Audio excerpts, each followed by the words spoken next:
This is E370, lecture 13. So we have now seen what is meant by the delay of a combinational circuit.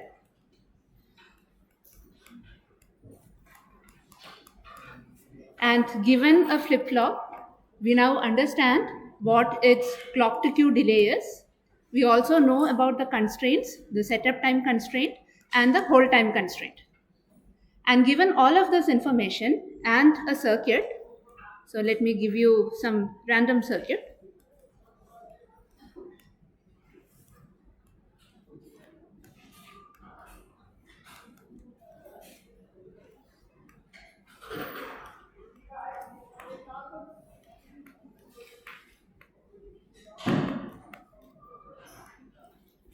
We now know how to analyze this circuit and check if the setup time and the hold time are met for all the flops. Right?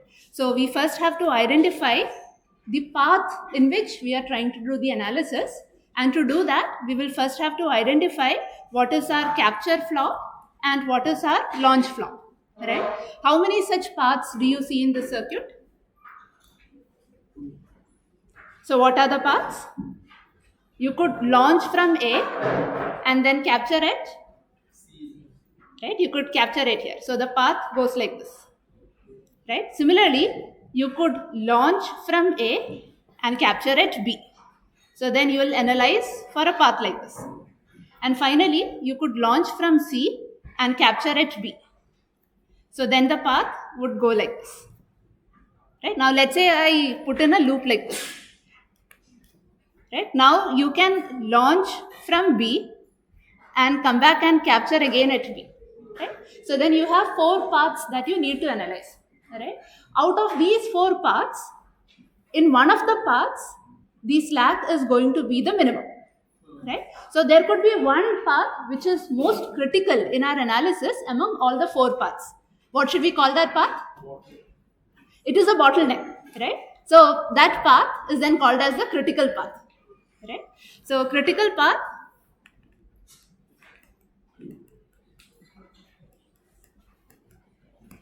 is the path in which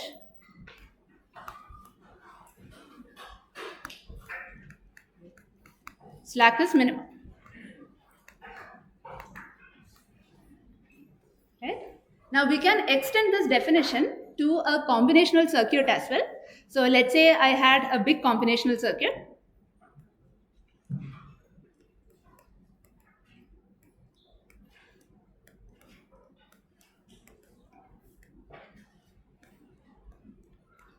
Right? The path with the maximum delay is going to be from, can you tell me from which input to which output you expect to see the maximum path in this combinational circuit? It's either from A or B to the out.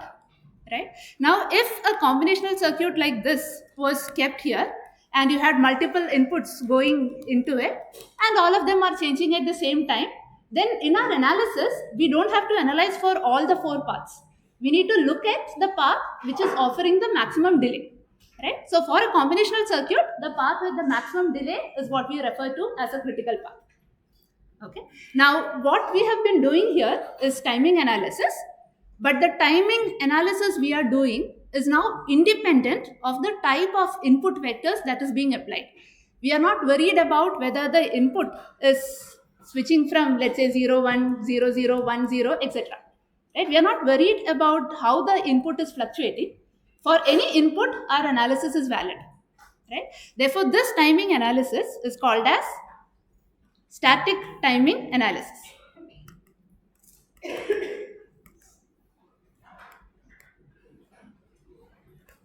This is in short called as STA. Right? Because it is a timing analysis which is independent of the input vectors that is being applied. Okay. And this is a key term that you will keep seeing if you are working in digital circuits. All right. So now let me give you, let us take a sample problem and analyze this. Yes.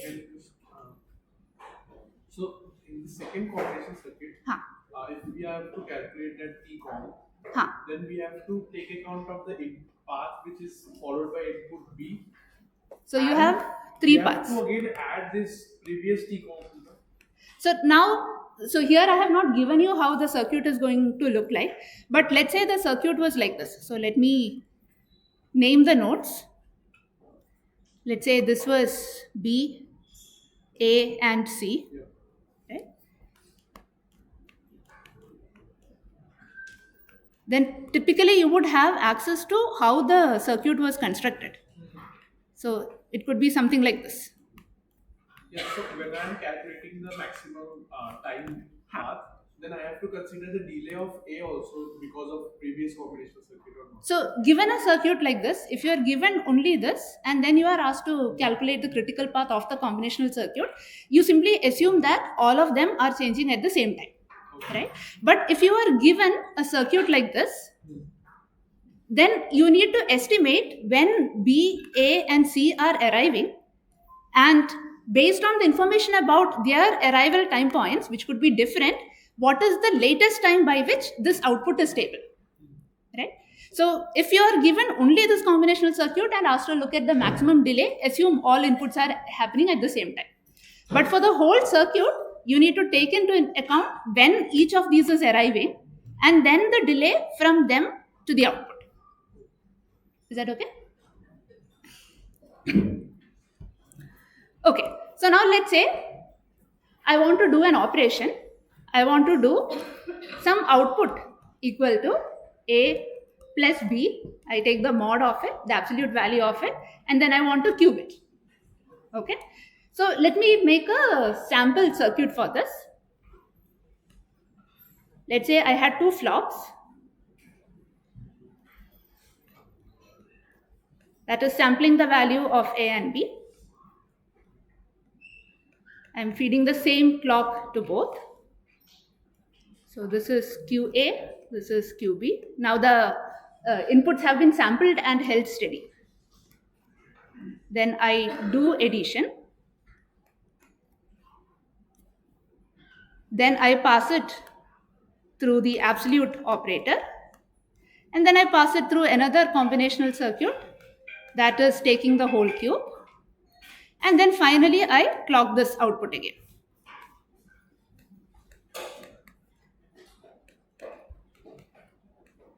Right? And this is the final output that I wanted. So let me call this as QC.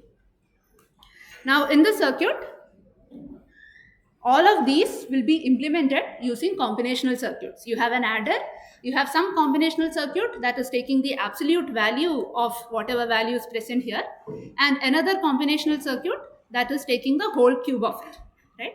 And let me say this has a delay given by Tcomp. And we will assume that all the flops have a delay given by TCQ, a setup time given by TSU, and a hold time given by T-hold. Can you tell me what is the minimum clock period at which this circuit can operate? CQ plus Tcomp plus TSU. Right. So this will be equal to TCQ plus Tcomp plus TSU. Do you need me to explain how we got this result? Okay, I can quickly explain. Right? So we are looking at a path from launching to capturing. Let's say both A and B are occurring at the same time, which means whether I analyze from this path or from this path, the result will be identical, given that the flops are also identical.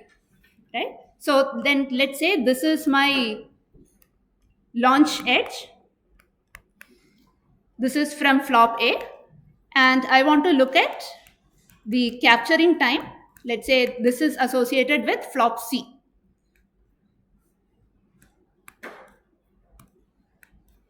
Right? So you're launching here and you're capturing it here. So once you launch from A, your QA will be available after a clock to Q delay. This is available after a clock to Q delay after the clock edge. Your D input here will be available after a combinational delay after your QA is ready. So you have one more combinational delay here. And all of this should be set up before the setup time of this flop. Right? So that means your clock, so all of this should fit within this clock period. So the minimum value that your clock can take will simply be the sum of all three. Right? I have simply written out that equation directly. Okay. So this is going to be the sum of all. Now let us look at this combinational circuit. Right? We have three separate elements here. I am going to call the delay of the first element as T1. Let's say this is equal to T2 and this is equal to T3. Right? So within the clock period, after your QA and QB are ready, your adder needs to operate only for T1 period. After that, it is not doing any operation, it is simply holding the value. Now after this is when your absolute block is working. It has to do the operation for a T2 duration and then simply hold the value. Following this, your cube block is going to operate. It is functional for T3 duration and then it is simply going to hold the value. Right? So roughly let me assume that T1, T2, T3 are equal, which means that your adder is functional during 1/3 of the clock period. The absolute block is functional for another 1/3 and finally your cube block is functional for another 1/3. Now you can imagine a car assembly line where your cars are getting manufactured. Right? Do we do this? Do we start from scratch, build a whole car, ship it out, and then start on the next car? No, we have an assembly line process wherein when somebody is painting the car, somebody else could be fixing the door, and maybe the car after that, the cushions are getting fixed. Right? So the processes are happening in pipeline. Can we do something like that here? Right? How can we do that? We can't do. Why not? Because we need to, for applying mode, we need to add them first, then we can apply mode. Correct. But in the car, right, before you can paint it, you need to fix the door.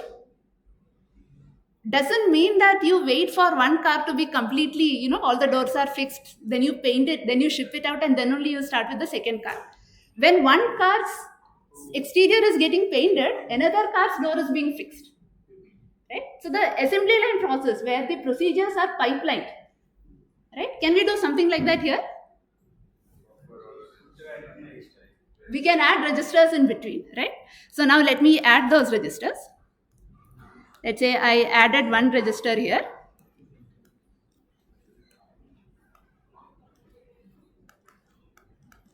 This goes as output here. Then we add one more register here.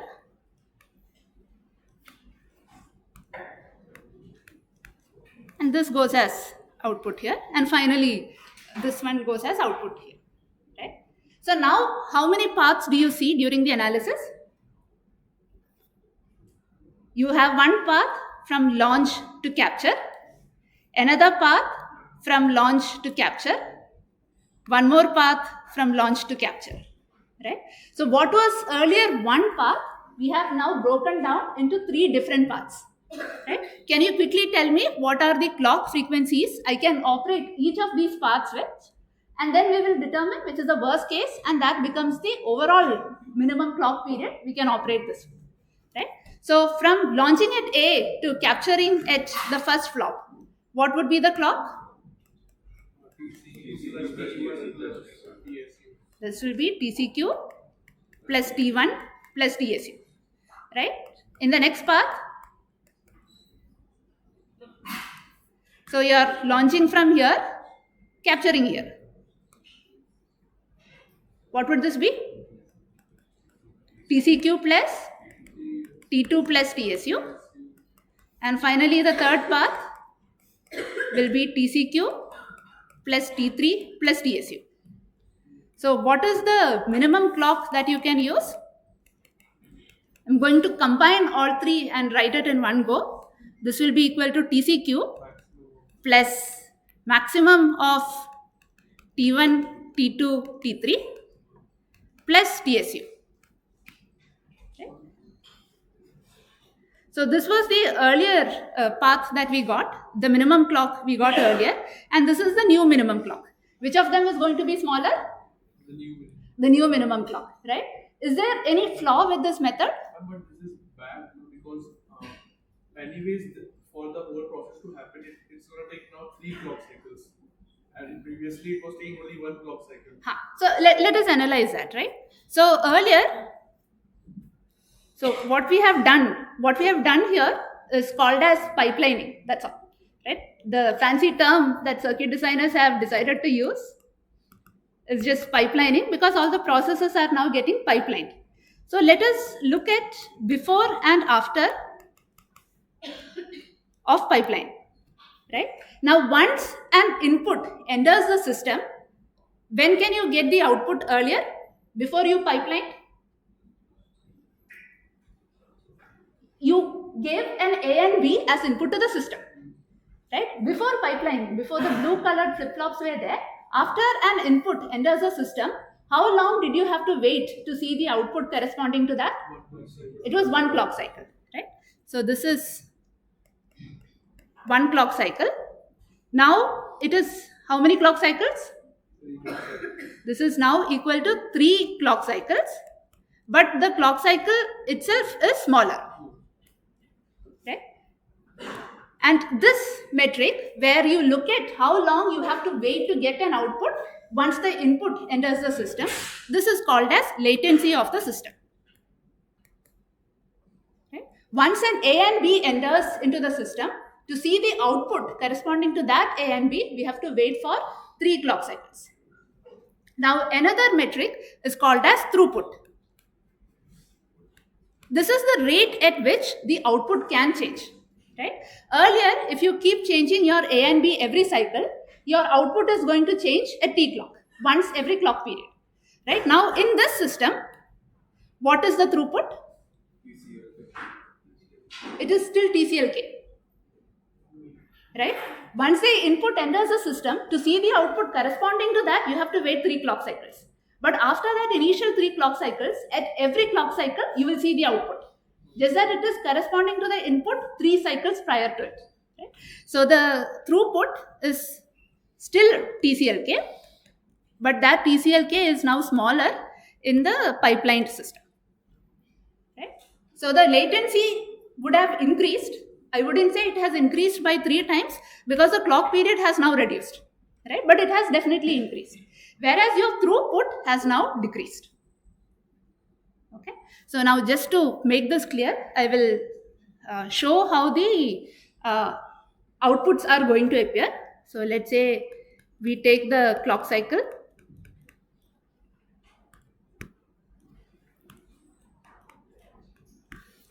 And we are looking at the outputs at, let's say I call this as Q add, Q absolute, and finally QC.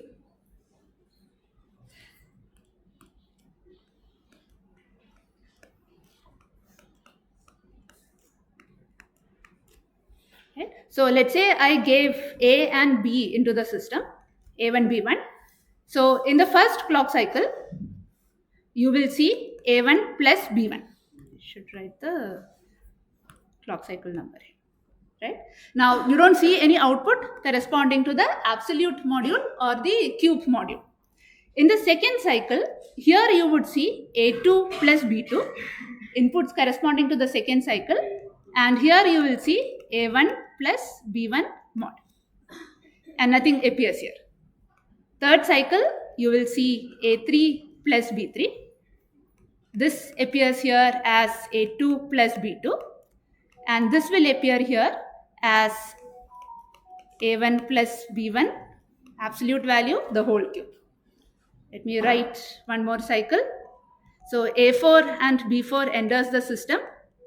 At the output of the absolute module, you will see absolute value of A3 plus B3. And at the output of the cube module, you will see A3 plus B3, absolute value, the whole cube.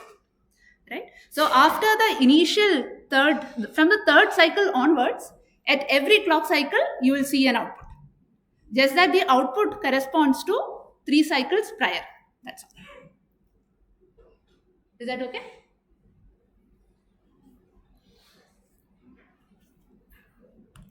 All right. So this is again another technique that you can use to reduce the clock period in your system.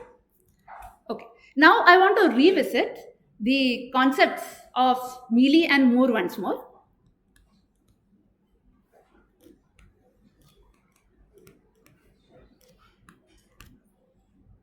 Okay. In a Mealy machine, you have your input as well as the present state being fed into some combinational logic. You get the output directly from here, and you calculate what your next state is based on the input as well as the present state. Right? This was the implementation of a Mealy machine. For a Moore machine, you have the input as well as the present state going into some combinational logic. This determines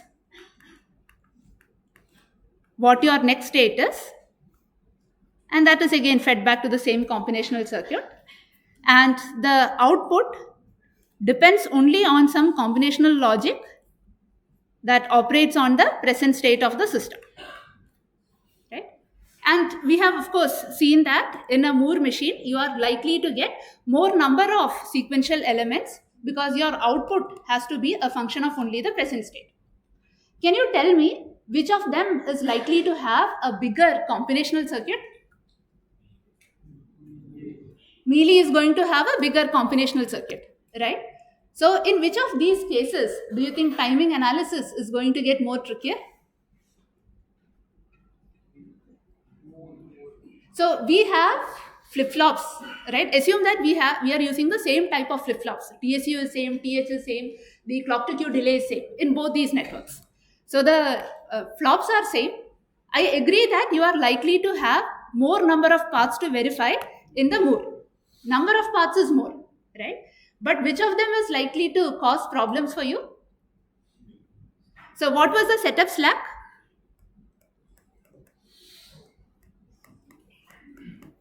This was equal to whatever was your clock period minus TCQ plus T combinational plus the setup time of the capture flop. Right? So what we are saying now is that the flops being used in both these cases are the same. So the TCQ and TSU are same. Assume that I am clocking both these at the same clock period. Now the only thing different is your combinational circuit delay. And we all agree that a Mealy machine is likely to have more complex combinational circuits, which means the combinational delay is going to be higher in a Mealy machine. Right? So now for which of these cases does timing analysis get trickier?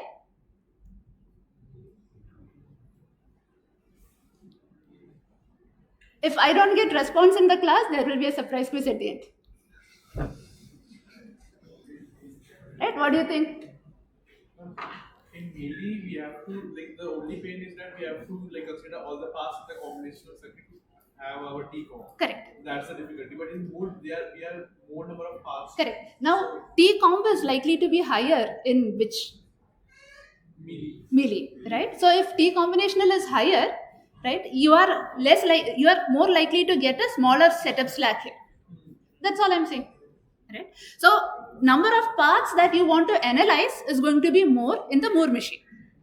Right? But because the combinational delay is expected to be higher in a Mealy machine, you will get smaller slack in a Mealy machine.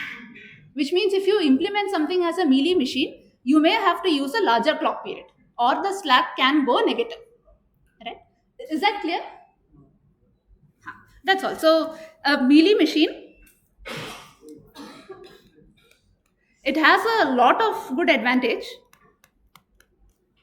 Mostly the fact that input is ready immediately.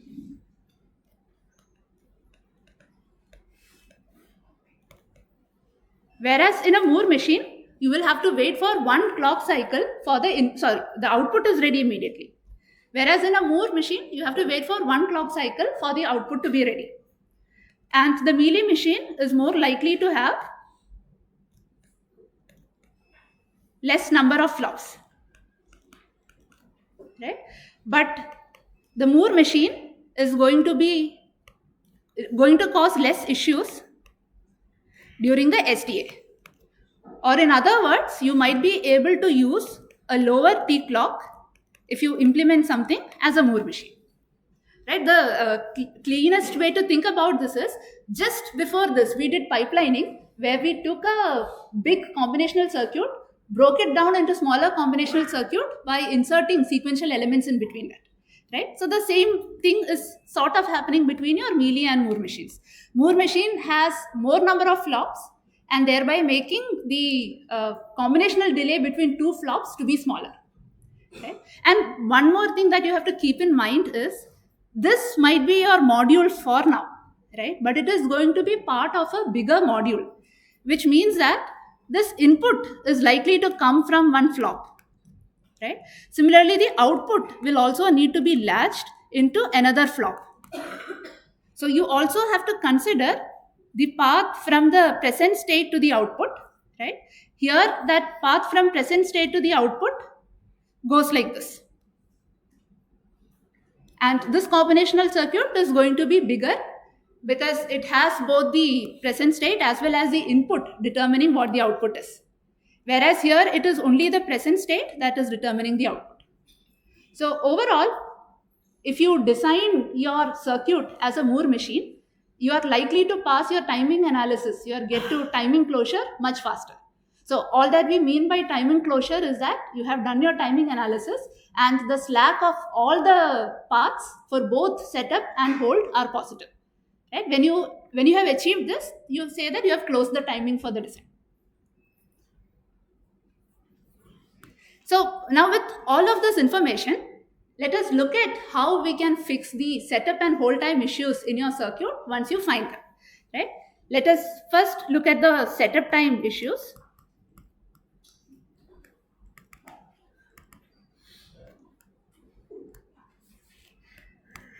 So we are now analyzing setup. Let's say you found the issue after tape out, so or after fabrication. What can you do? You can reduce the clock frequency. What if you found this issue during the design phase? Tell me the things that you will do at circuit level and at behavioral level.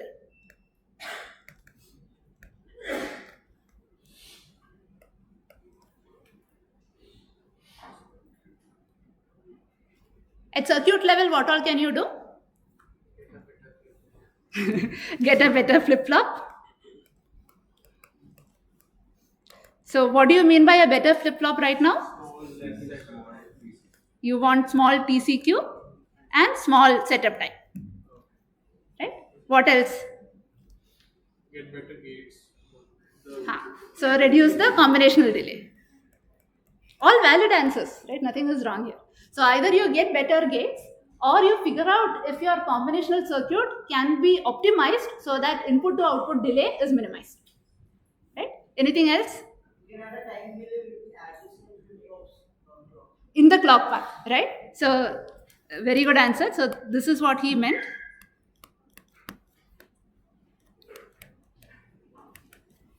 If this is being clocked by clock, you add a delay before the clock reaches the capture path. Right?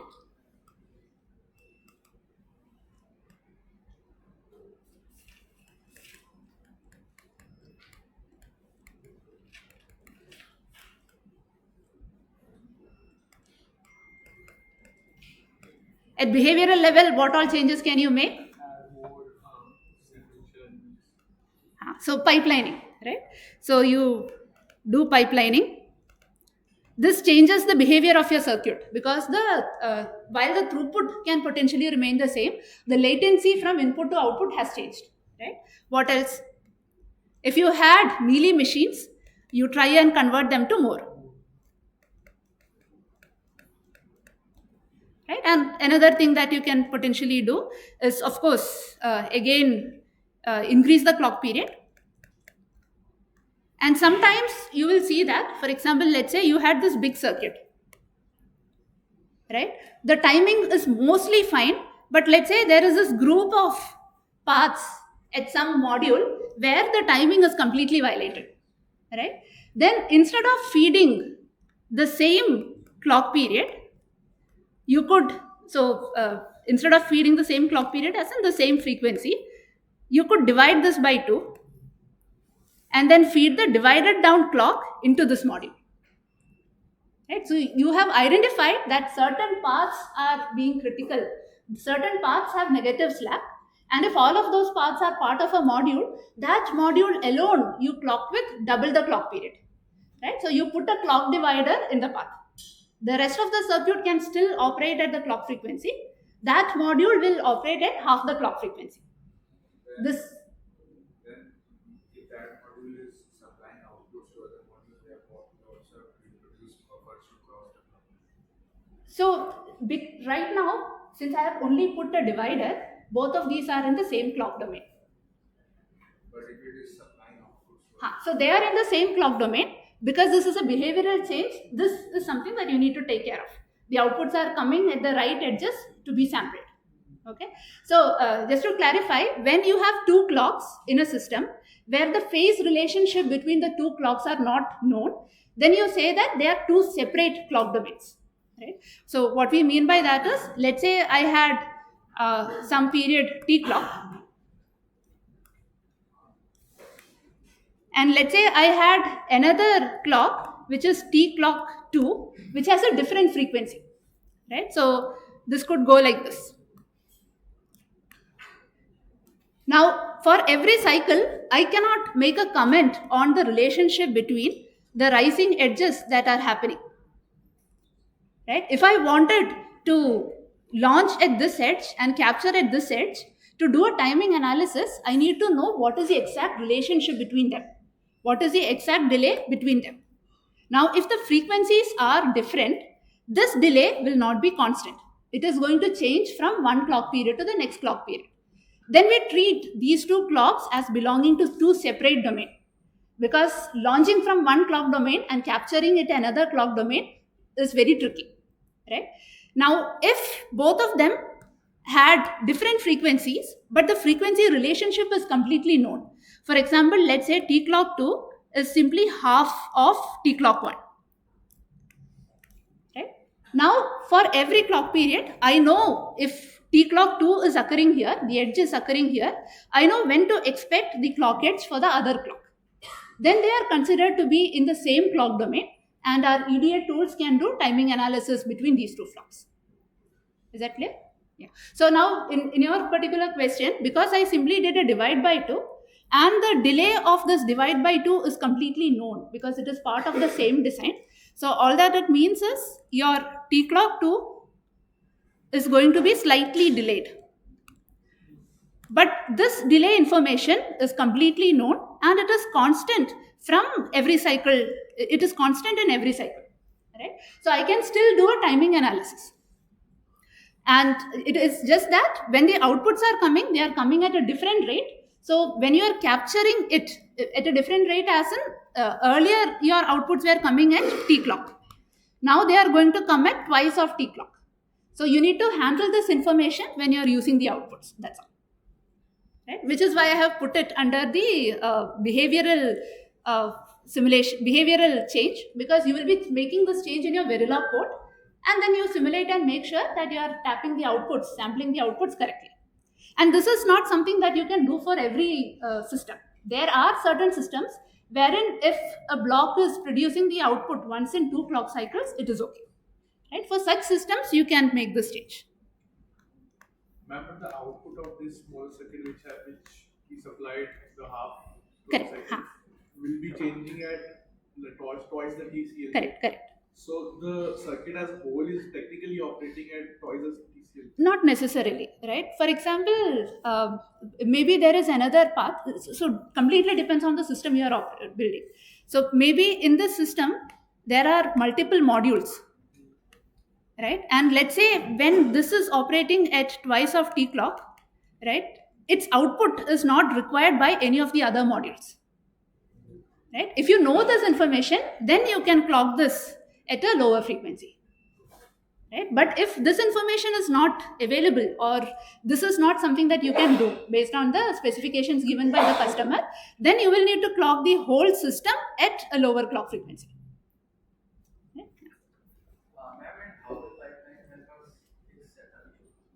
How is pipelining helping us with setup issues? So this was the earlier. So let me write out the slack in both cases. Right?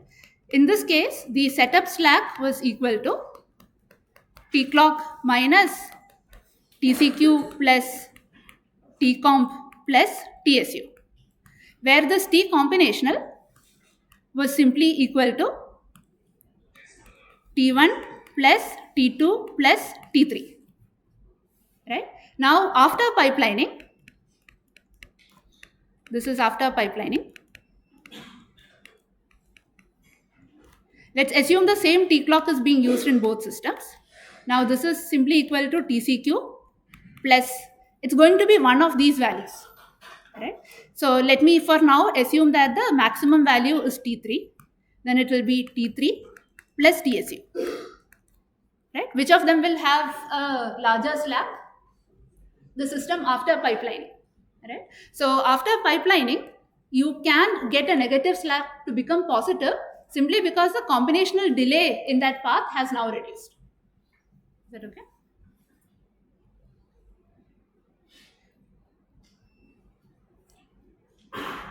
Right. After this, ma'am, the throughput will be 2 TC, right? Because if there are elements which not here below this, in the last t clock divided by 2. T clock divided by 2. So now it depends on how the circuit is constructed. Like I said earlier, so let's say you had like 3-4 modules inside this big circuit. Now whether the throughput gets affected or not depends on how often this output was being used by other modules. You will often have multiple modules wherein one module is anyways taking longer time. Right? But if there is another path, so let's say the output in this path is expected to take longer time, in which case, even if this path runs slower, it is okay. Is that clear?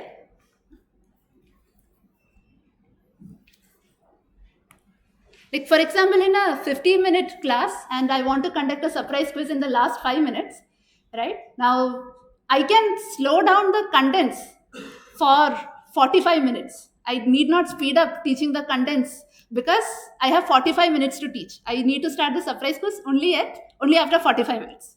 So the same concept, right? You don't have to unnecessarily speed up the paths, because if there is another path that is becoming the bottleneck, right, you can have a lower clock operating here and get the output ready. So now when we talk about the output being ready, we are talking in terms of the number of clock cycles you can take for the output to get ready. Okay, so you can supply lower clock to some modules. This is a behavioral change that you will need to verify before you implement. Okay, anything else?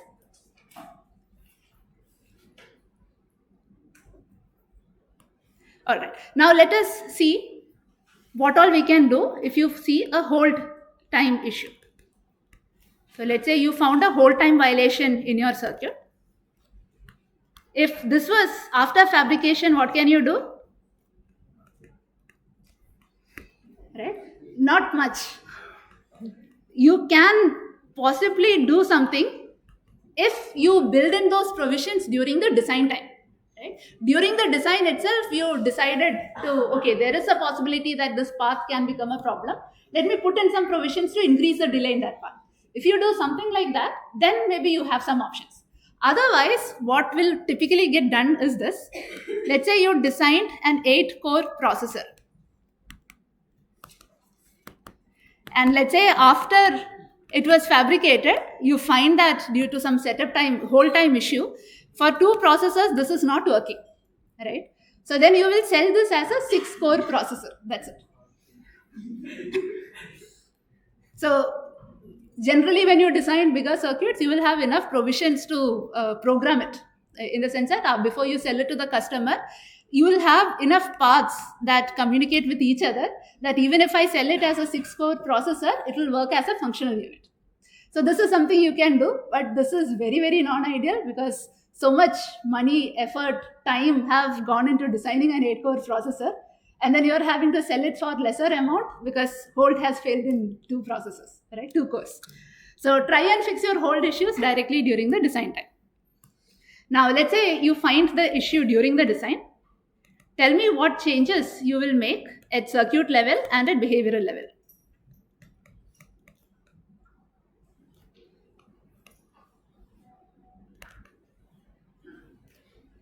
At circuit level, what can you do? If there is a delay, you can remove it A delay where? in clock cycle. Okay. So remove delay in the clock path.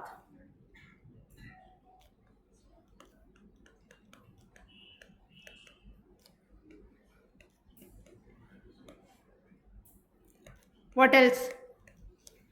Increase the T body. You can increase the T combination. Correct.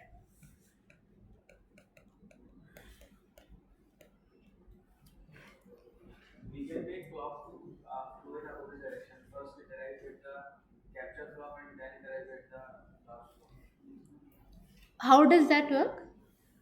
Suppose we are taking clock from clock generation module, Huh. then we can place the launch capture clock closer to that clock generation module and the. So is this what you are telling me? So you have a delay here and you don't have a delay in this path.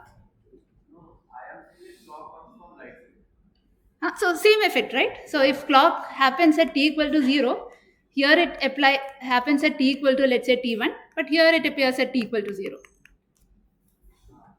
Right? So here I mentioned remove the delay. He is talking about adding a negative delay. Right?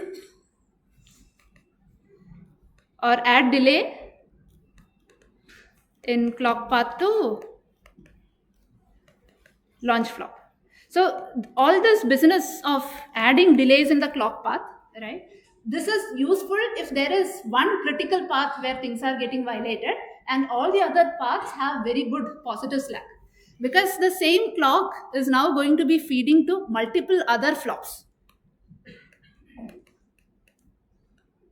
And maybe the output of this this was a capture flop for flop A, and this can become the launch flop for the next flop, right? So there is a limitation on how much you can do by adding delays in different paths.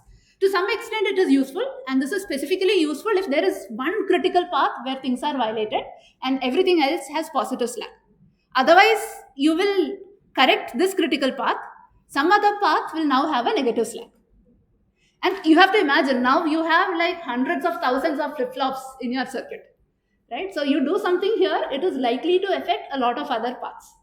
But the hope is, if it's only a single path with negative violation, then you can still fix it while the overall result is okay. Yeah, but this is a good answer. What else can you do? Tell me things that you can do at behavioral level. Okay. So when you do pipelining, we said that the setup slack is improving. What happens to the hold slack? You need to take care of more paths, so there are like more places to take care of those. Correct. But if all of them have positive slack, then we are okay.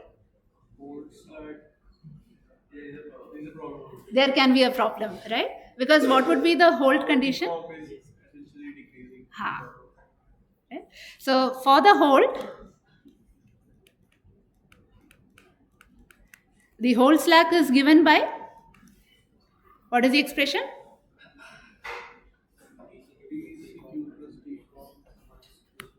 This will be equal to TCQ plus TComp minus T hold.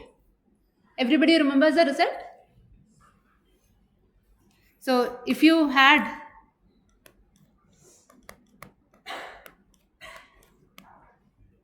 a flop that is capturing some data, at the capture edge for a t hold time, you want to make sure that the D input is not changing, right? But at the same edge, your launch flop is also activated. So the data from here will reach here after a TCQ delay and will reach here after a T combinational delay after this. So after a TCQ plus T comp delay, your D input is going to change, right? Which means that the sum of these two delays should be greater than the hold time. Okay. So put the same condition, you get this result before pipelining, and after pipelining, you will get the result as TCQ plus, which one should I write now? The minimum delay or the maximum delay?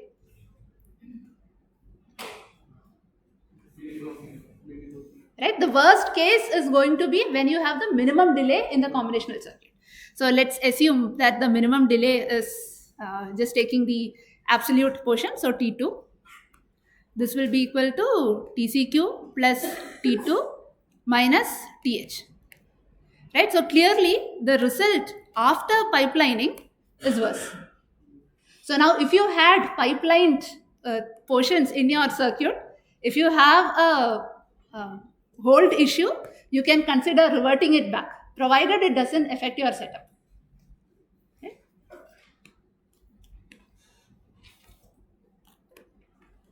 What else can you do?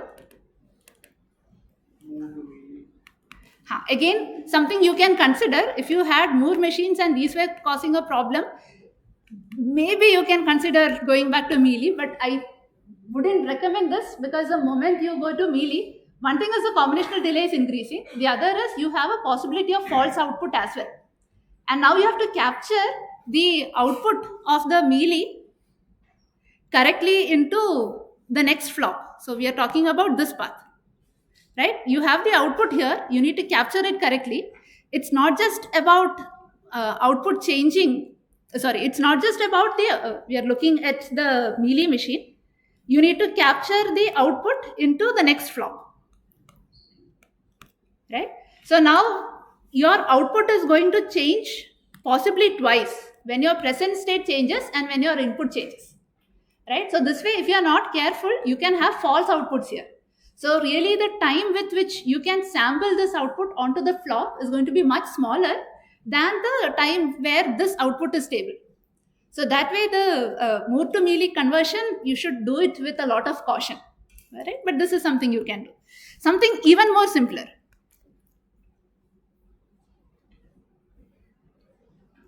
So you are capturing at one edge and you are launching also at the same edge. That is why all of these problems are happening, right? What if you launch at the rising edge, but you decide to capture at the falling edge, right? Then what can become the bottleneck if I do this? The setup time can become a problem, because you now have only half the clock period from launching to capture, right? But this is again another reasonable solution.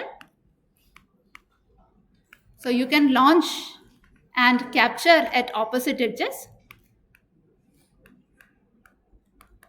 Setup time can become a problem. If that becomes a problem, then increase the clock period. If you really need to fix a hold issue, maybe you launch capture at opposite edges. If setup time becomes a problem, increase the clock period to get rid of the setup time issue. Right? So this way there are multiple solutions that you can do based on the problem that you are facing and based on how your design is. So you might have finished coding for your Verilog, right? Then you do synthesis, then you do timing analysis, and you see that there are certain paths which have negative slack, either a negative setup slack or a negative hold slack. Now within the tool, you have some provisions to insert buffers in the clock path, insert buffers within the combinational delay, etc. to correct for it. But your design, if your design is really cutting edge or it's so complex and you're trying to clock it at very high frequency, these solutions at circuit level might not be able to fix it. So then you have to come back and change your Verilog code such that it changes the behavior of the circuit to enable fixing these issues. Is that clear? Okay, thank you.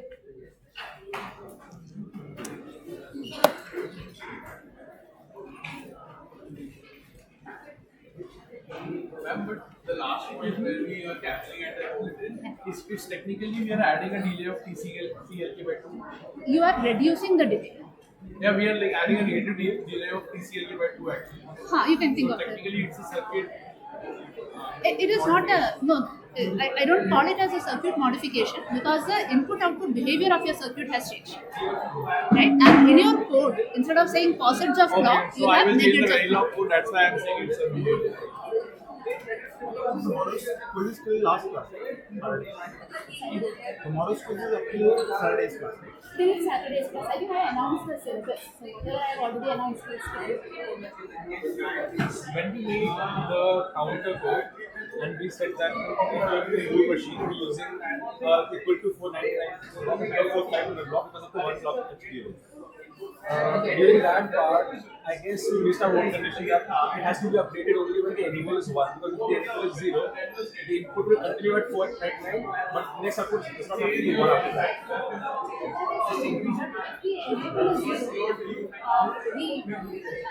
if the enable is zero, it is anyways holding the correct value.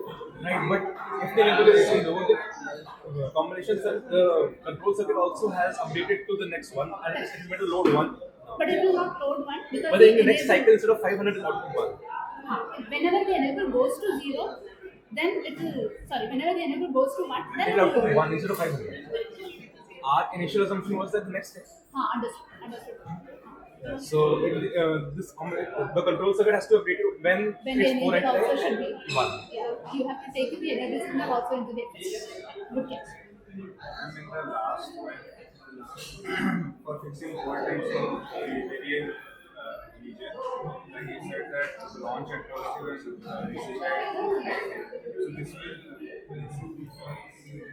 this will occupy more space on the machine because we have to also take negative edge trigger because a single flip-flop cannot be triggered at both. Okay, so typical clocks can have both. Your standard selector will have options to launch and capture. So I'm saying that it will occupy more on the SoC. Now I have to think which is depends on the implementation, right? It's possible that the faucet triggered flop has larger area than the message triggered flop. Depends on the actual implementation in which the transistors are configured. And this might just be a matter of using a PMOS instead of an LS.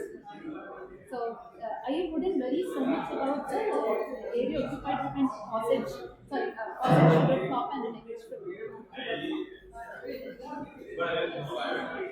that is not something that is usually a concern. One flop is only You're like mentioning that the setup time and the hold time are associated to the flip flop, but like it is associated to the clock, right? Like manufacturer is like saying that it is fixed for a clock and No, it is fixed for a flop. Right? It is a property of a flop. So if I design 100 flops, I could have 100 different setup times for each of them. So every flop has a setup time associated with it. okay, so it is a property of clock. It is a property of the flop. So manufacturer says that this flop has this much of setup time and this much of hold time, not for the clock. Not for the clock, right? But given a setup time and hold time for the flop and the circuit we are trying to implement, now there is a maximum clock frequency I can operate. That's